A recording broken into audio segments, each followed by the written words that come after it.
Loki director teases Teletubby connection in Tom Hiddleston Disney Plus series.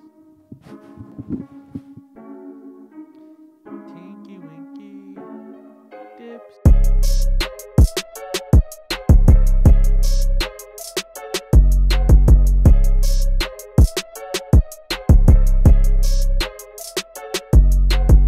Welcome back.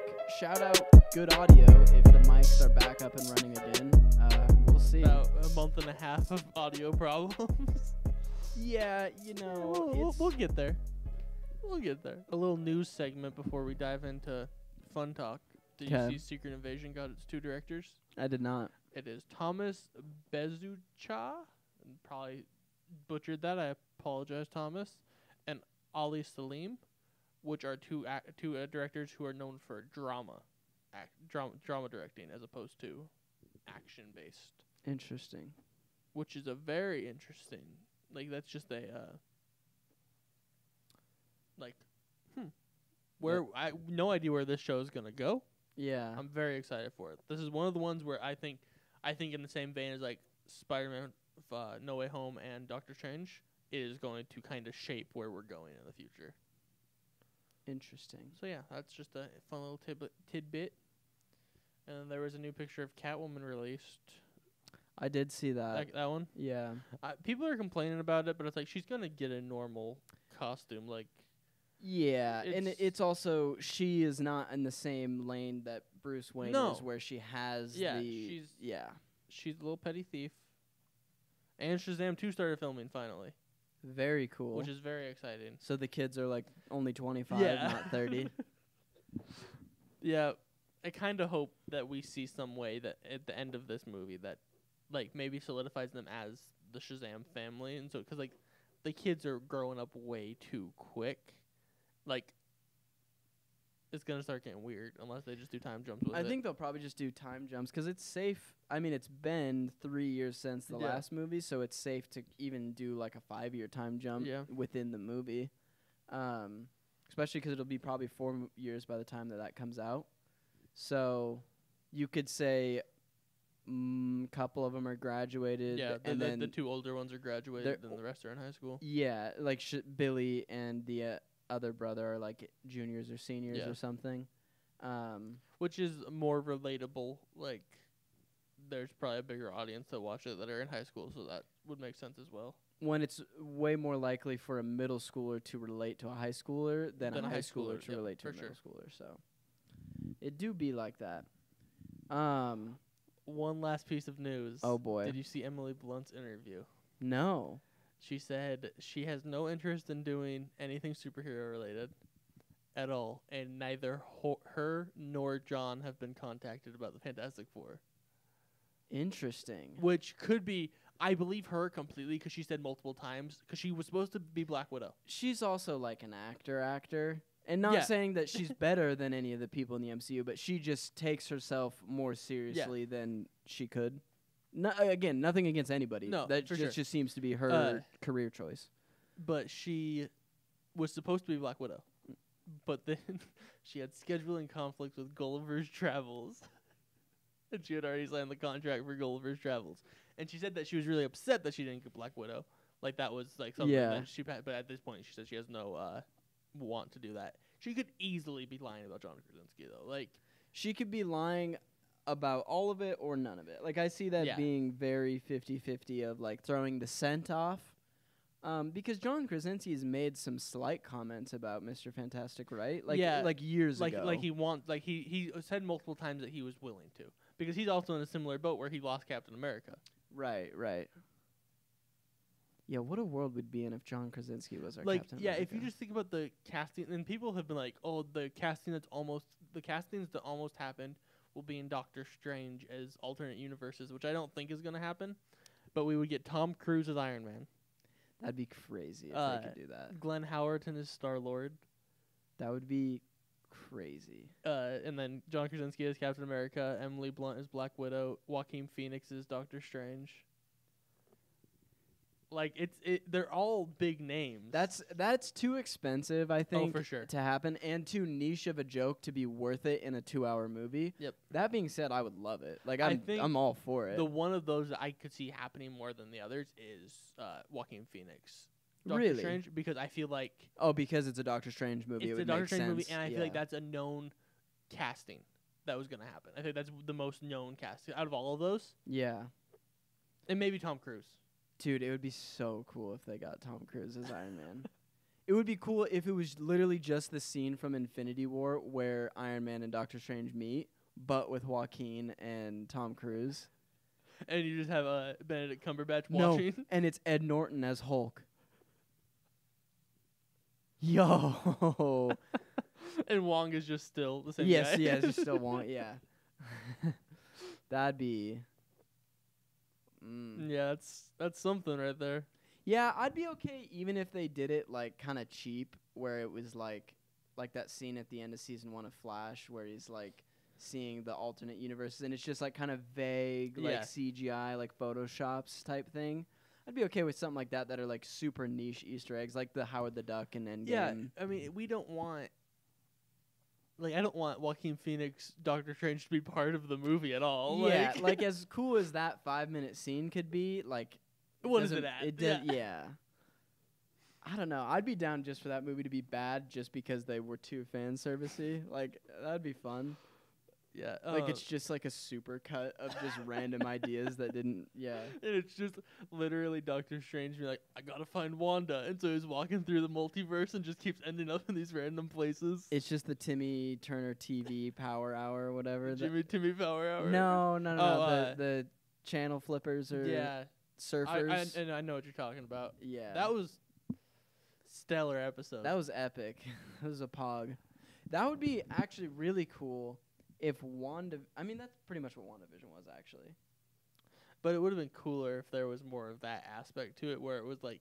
Because it wasn't really like... It was eras. It wasn't specific shows. And it wasn't addressed like she was... It should have been more addressed that she was controlling this, and she was manipulating it in the way because of her trauma, as opposed to just revealing that at the end.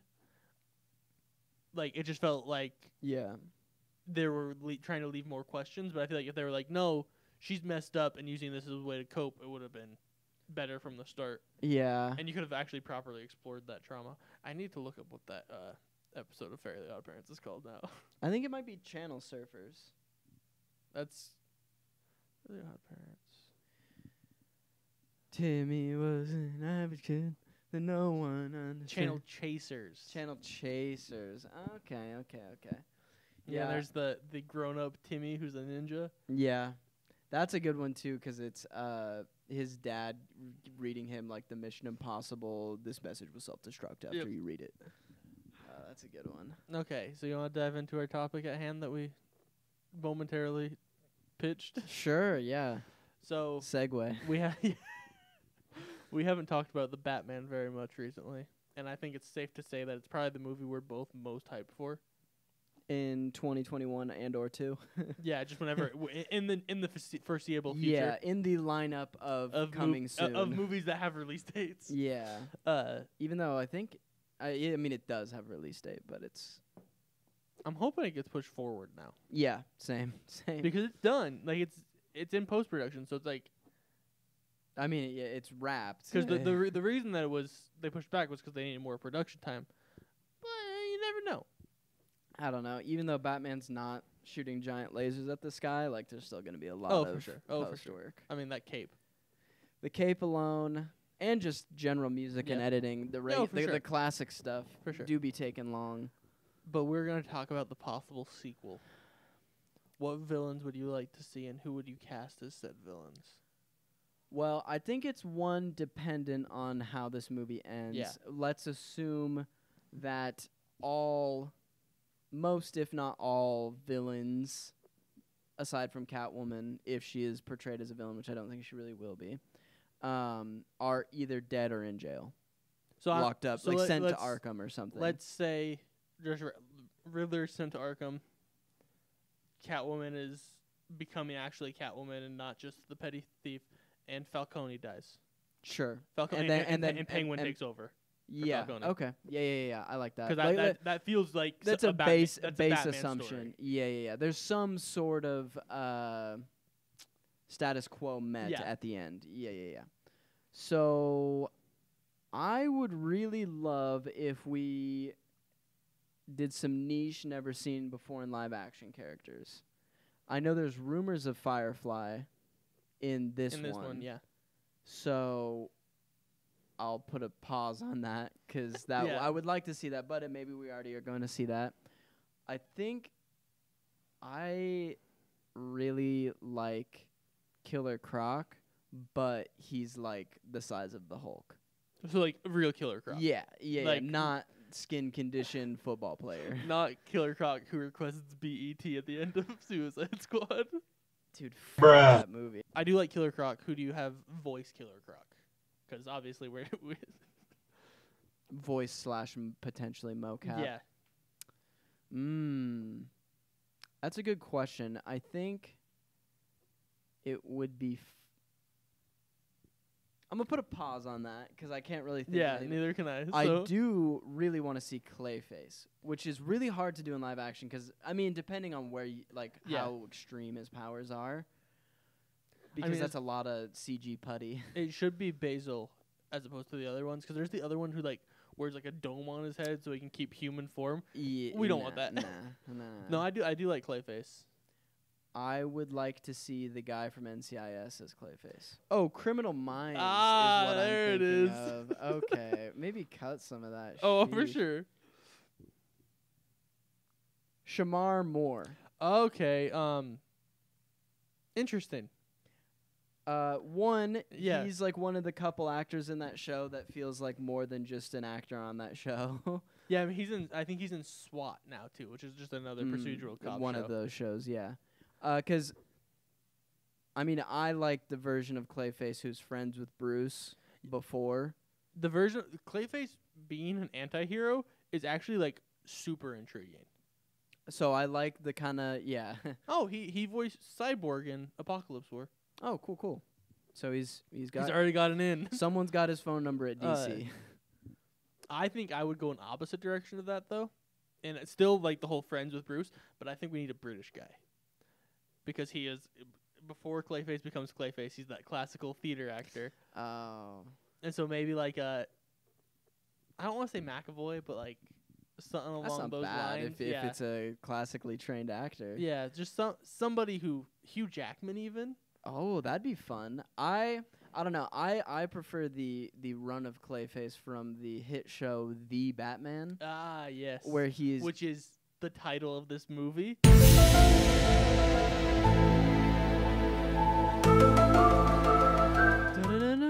That song, you know? Where he is a detective for GCPD. Is that Basil? I think so, yeah. Definitely check me on that. I don't care that much. Yeah, but like I'm pretty sure.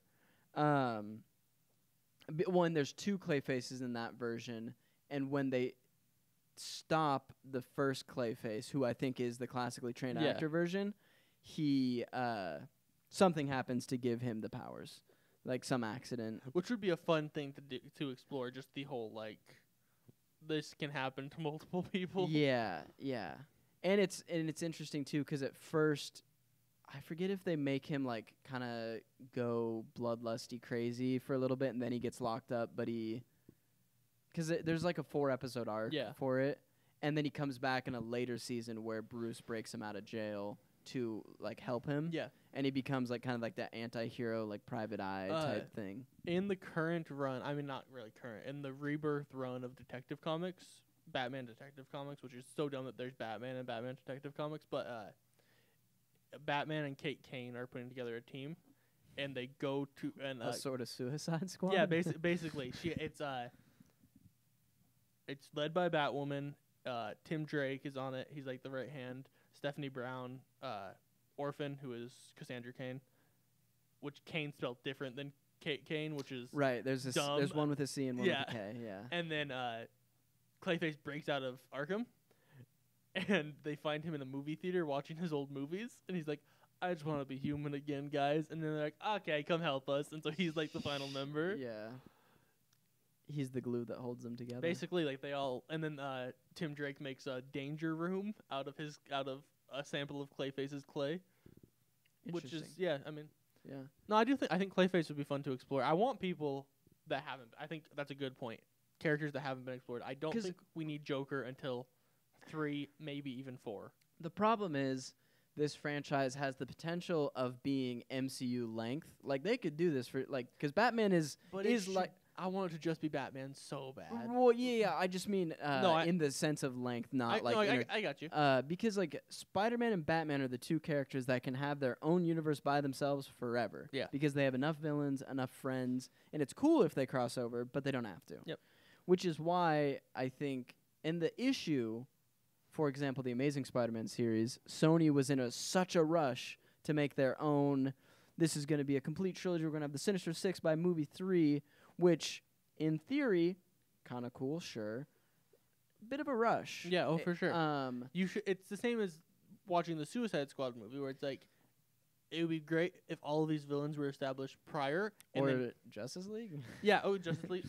But like any DC movie. Like in the past 5 Justice years? League, I can like Cyborg specifically. I can let Cyborg slide. Like his origin being in the Justice League movie, fine, totally fine with that. Yeah, but we hadn't even seen Wonder Woman at that point. Exactly. Like no, we had. Oh yeah. Wonder Woman was Batman v Superman. She was introduced, and then we got her origin after. But Flash, Aquaman, and Cyborg all having to be origined, and then retconned in there. Yeah. Yeah. Yeah. But yeah, I think building those characters is very important. And that's something you can do with a Batman or a Spider-Man universe, and so why don't you? Well, but the one thing I'm afraid of is I could very much see this version of Batman only being a trilogy for the same reasons that Christian Bale was only a trilogy, because of either Pattinson or director or just like, it's a one story, one film, one cinema, it's art, which cool. Yeah, if it's just a trilogy, I'll be fine with it, but I just already know I'm going to love it, and so I just want all of it. They could very easily get 9 movies out of this in the next decade. Oh, for sure. That's maybe pushing it a little bit speed-wise, but, 3 trilogies could be really cool. Yeah. I think that's maybe even if you do 9 movies over the course of 15 years. And by movie 6, you kill off Bruce Wayne. And Dick Grayson takes over as Batman. Yeah, the final trilogy is Dick Grayson's Batman. Or he comes back in the 9th movie. Yeah, or he's not even dead at all, and it's a Batman Beyond. There's so many different ways you can go with that. Yeah. There's so many ways to retire Bruce Wayne as Batman. Yeah. No, yeah, but I just like the I don't know, pretend to be dead is fun. For sure, and then come back from the dead is a cool. And then he looks at Alfred in the cafe, and Catwoman turns around and she's sitting with him. Right. Yeah. But I think, back to villains, I think I would love the Court of Owls to be introduced. And that's its own trilogy. I think laying the seeds of Court of Owls, which already people are like, oh my gosh, there's hints, because one of the card that the Riddler leaves in the trailer has an owl on it. Do you think it would be weird to do the Court of Owls with Dick Grayson as Batman? Wait that long for it? Lay little seeds? No. But I think if they do that, they shouldn't do Dick having his whole little existential crisis about the court. Yeah. He can still be he was supposed to be a Talon. That could still be part of the plot. But he kind of loses his shit when it happens in the comics. Yeah. Because if he's Batman, he needs to be Batman. Right. And obviously it would be... Yeah, maybe that would be a little bit different. But I just think doing a run... That was originally inspired by a Batman comic, like a Bruce Wayne Batman comic, and then just applying that to it now, if that is the route that they take. It could totally work. I do think, though, the perfect way to establish the Court of Owls is either in this movie that happens and we don't even know what's going to happen, or in the next movie, Giancarlo Esposito is a executive at Wayne Enterprises and ends up being the head of the Court of Owls. Okay. Just because perfect guy to do that. Yeah. Also, would love him as Mr. Freeze. Mr. White. I agree. Just purely for the Breaking Bad memes alone, I want him as Mr. Freeze. I just if they do a Mr. Freeze story, I want it to be Hard Advice because obviously. Yeah. I saw a tweet the other day that was like, we need Ben Affleck back for a Hard Advice movie. It's like, no, we don't. Not at all. Like, that's the exact opposite of what we need. We don't need Ben Affleck back for anything. That being said, quick aside, have you seen the Ben Affleck Instagram DM video? Why is he holding the camera so close to his face? The man is a director, an Oscar-nominated, if not Oscar-winning director, and he's holding his camera phone like this close to his face. I'm gonna let's put the TikTok on the screen. Yeah, put it up on the screen. But just Google Ben Affleck Raya TikTok. No, we'll put it up on the screen. Well, for audio listeners. I mean, audio listeners can come to the YouTube video and give us a few more views. No, please keep listening to the audio. Spotify, please.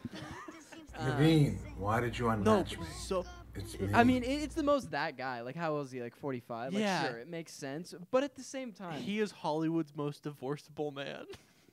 Yeah, the most divorceable bachelor. But really, like, I know he's like actors like do just live normal lives when they're not working, or at least try to. But that being said, like, call somebody. Like, how many, like, his contacts on his phone got to be nuts. So many people, like, he has so many Jeremy Lee type people in his phone that could be like, hey, how do I make a sexy video for this Instagram DM? You know what I mean? Like, he should have a ring light. Like, well, yeah. That's, I mean, he's an actor. But also, like, people are like, weird that he's on a dating app. It's like, no, it's not weird that he's on a dating app. It's weird that he's abusing his power of this fame and being like, hey, bruh, you don't match me. Well, did you hear that the only reason he sent that was because she posted a TikTok saying that she thought it was a catfish. She thought it was fake. So she posted a screenshot. So there was a previous part. Yeah. So she posted a video with a screenshot of like matching with Ben Affleck, being like, Lamau, people trying to catfish me, like thinking that I'll think it's Ben Affleck, because he is one of those A-list names where it's like if you see Ben Affleck on Tinder, that's fake for sure. But I don't know how Raya works, but there's like it's for celebrities only or whatever. We're not on it. Like, we would not be able to apply. But she thought it was fake for some reason. That went viral on TikTok. Okay, and then I missed that part. Yeah, that so makes he more sense. responded to that being like, it was me. Like, that wasn't a catfish. So it's less of an abuse of power. It's still weird. It's still weird. But like, also, you're Ben Affleck. Anybody on that app will probably match with you. Like, right. That being said, man pulls. I mean, Jenny from the Block and what's... You see he's back with her? No. But, I mean, I guess Raya didn't work out. Maybe they found each other. The modern Pina Colada song. This is a bit I've been workshopping. I think I mentioned it to you before. The modern Pina Colada song is a couple that is dating, both being on Tinder, matching with, or whatever dating app you insert, and then you match on there, and then it's, the caption says something about love on a beach, drinking pina coladas. If you like adventures, because that's what all people put in their Tinder bios. If you like dogs and 6'2" men. That's every bio. Just here for the dog pics. But man, weird. Like, that video is so... I watched it so many times because it doesn't feel real. No. And people are like, wow, great use of Cameo. And it's like, nah, he's not. And people are like, no, I've checked extensively. He's never been on there. Like, also, like, it's just, that's so Ben Affleck. Like, it just makes so much sense because, like, all the photos of him, like, dropping his Dunkin' Donuts or whatever, like throwing away the Ana de Armas cardboard cutout. Again, also he's married to Ana de Armas. Like, he's not married. They got married. Did they get married? I think so. They were at least engaged. Jeez. I don't know if they got married, but like, I guess he's Ben Affleck. It's not that surprising, but like now, post Katie Holmes stuff. Was it Katie Holmes? No, that was Tom Cruise. Who You're was close though? Who was he with? Jenny from the Block. No, cause multiple times. Didn't he get a divorce? Yeah, with Jenny from the Block. What? No, I think there was somebody in between. There was probably 5 or more. But okay, like, let's let's break this down. Ben Affleck. Hollywood's most divorceable relationships. Jennifer Garner is who I'm thinking, not Katie Holmes. He was married to Jennifer Garner. Wait, who's Jennifer Garner? The one from 13 going on 30. Right. But he was with Jenny Lopez, right? Yeah, he's back with Jenny Lopez too. Okay. He was with Jenny Lopez before, and then I'm pretty sure he was married to Jennifer Garner. Sorry, I just interrupted No, live you're good. podcast for content.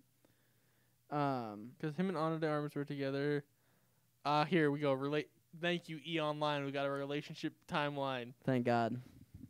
Continue reading. Don't give me ads. Look, I'll say it is always Wabbit season for Ben Affleck. Lindsay Shookus in 2017. I'm gonna need a photo. Here, why don't you just keep reading those? I will.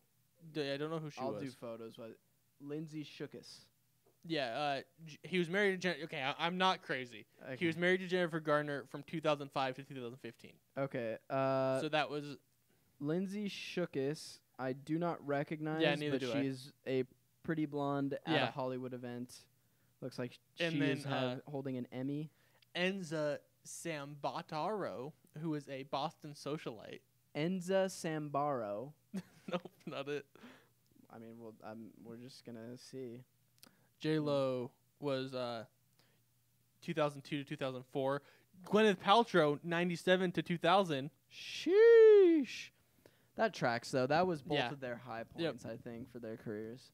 He apparently dated Salma Hayek in 99, Jamie King in 2001. Dude likes Latinas.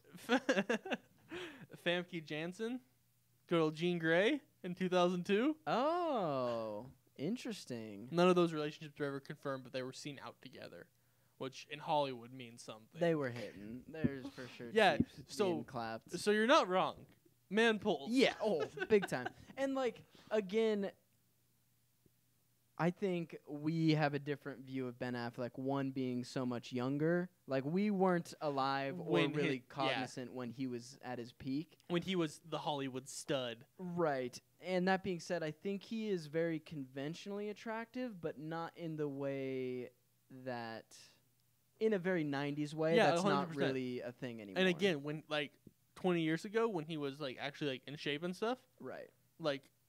And I mean, in Batman v Superman and Gone Girl and stuff, he's like a jacked 40-year-old, but he's not. He's still a 40-year-old. He's still a 40-year-old. I guess he is entering the kind of dad hot now. That he does have that dad bod. He has the dad bod. He's got that Phoenix tattoo, which I will one day get the same exact tattoo in honor of our Lord and Savior Zack Snyder. It's going to be the Phoenix tattoo, but the head is Joker. I was going to say, Jared Leto's got to be incorporated somehow. Yeah. Wow. Jared Leto head, Phoenix wings, body of Henry Cavill, nice, and the wearing the boots and wrist gauntlets of Wonder Woman, and the tail of Batman. Yeah, tail. It's like a demon tail, but instead of like a pointy spike at the bottom, it's just bat wings. Nice. Yeah. Someone draw that. One of our few listeners. Our 9 listeners. Someone's got to be an artist out there. And I have a tattoo gun, so I'll invite you over and you can tattoo my back. That was an open call to the internet. Yeah. That being said, goddamn, Ben Affleck. Boy be suave. He's got to be a really good guy to be, because obviously we can point at any of his relationships in the 90s and be like, yeah, he was the talk of the town. Anybody's going to date him for any reason. But the fact that he's continuously... And, Jennifer Garner was with him for 10 years. Exactly. It's not like he's just I'm just hooking up with these people. He's having serious relationships, whether that's months or years or what have you. And he's dating... I mean, how old's Ana de Armas? 25, 30? Definitely at least 10 years younger than him. Yeah, which is certainly okay that they're both adults, but, you have to be a certain type of person to connect with somebody with that big of a difference. You have to have a certain type of magnetism. He is 48. She is 33. So 15 years apart. Yeah, so maybe she's the one with that magnetism. Could I mean, she's kind of into the role that he was in the 90s where she's... Yeah. She's a little hot starlet. Hot little thing. Speaking of Ana de Armas and the movie she's not going to be in, you see all the Knives Out 2 castings? Mm. Oh, I saw one. I forget who there it was. There are 4, I think. Daniel Craig is the only one that's carrying over. Ed Norton. Very cool. That's, I think, the one I saw. Dave Bautista. Interesting. And Janelle Monáe, who has been in a few things. The name sounds familiar. I don't know if I've seen anything with her in it. She's also a songwriter. I misspelled her name. Quick thing on Bautista, then Ana de Armas. Bautista as Bane, yes or no? No. Same? Glad we covered it. Ana de Armas, do you have a role for her in the Batman universe? Vicky Vale. Okay, sure. I mean, in the Batman universe, if it... That would be great if she was Vicky Vale post Ben Affleck Batman and post relationship with Ben Affleck. That would just be a nice little...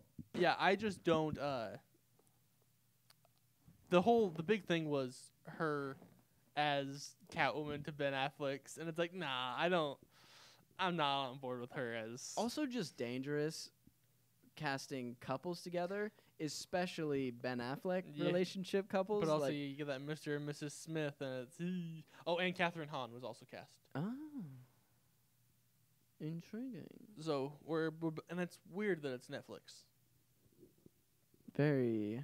Netflix bought, I think, the next 3. Yeah, I saw that. I mean, Netflix, I think, is understanding that they need to climb back to the top. They need to get actual, not just throw money at everybody. Yeah. Do you think, back to the Batman, actually. Yeah. If, let's go with this hypothetical 3 trilogies over the course of 10 to 20 years. Who do you want being the main villain of each trilogy or the third movie of each trilogy? If they're kind of 3 separate arcs. First trilogy, I would like Riddler to come back. Maybe even in the second trilogy, I want Riddler to come back at some point. I want him to be, because obviously we've established even just in the first trailer that he's more of a menacing presence than we've seen before. He's an enigma. Yeah, exactly. He's a little question mark. So I think there's a lot of promise with that character with the way they're taking it. And Paul Dano's a great actor, so like they've already set themselves up. But I would love creepy MF. I think second trilogy, I think Joker. Like I think establish Joker later. I kind of like the idea of Joker not even having a trilogy, but just being an in-between villain for multiple things. And I don't want him to be like, maybe he pops up in the 5th movie and then just keeps messing shit up for every movie past that. Yeah. Like he's just becomes a side villain just causing problems. Do you do a Death in a Family and or a Red Hood movie?